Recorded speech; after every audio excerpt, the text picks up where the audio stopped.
বন্ধুরা, আমি আজকে অফিসে টিফিন নিয়ে যাইনি। আমি ভাবলাম আজকে দুপুরে বিরিয়ানি খাবো। তাই আমি চলে আসলাম নদিয়া জেলার বীরনগরে। আজকে আমি নেব কলকাতা হাজি বিরিয়ানি। এইখানে এক প্লেট চিকেন বিরিয়ানির দাম না 100 টাকা। এতে থাকে এক পিস 100 গ্রাম সাইজের চিকেন, একটা গোটা সিদ্ধ ডিম আর একটা আলু।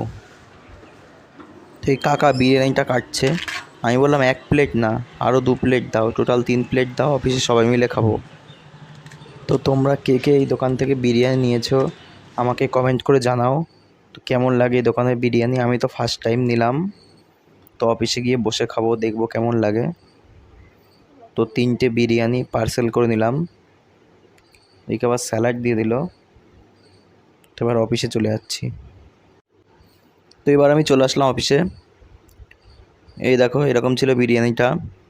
চিকেনটা সাইজ ছিল 100 গ্রামের। আর হচ্ছে আলুটা ছিল এরকম, নরমই ছিল আলু।